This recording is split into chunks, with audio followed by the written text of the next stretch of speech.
Hi guys, I'm Eco Chef Tom Hunt, and today I'm going to show you how to make oat flour, which is super simple.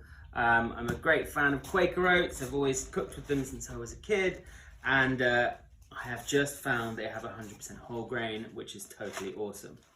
So to make flour, all you need to do is pour a cup of oats, or however many cups you need, into a blender like this.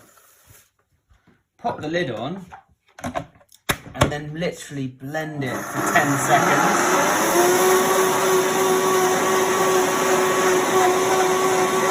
And you can see it's turning to fine flour. And then we're done. It's really that simple. And you can use flour like this to make muffins, pancakes, all sorts of things. And it's so quick and instant to make. Check that out. Thanks for watching.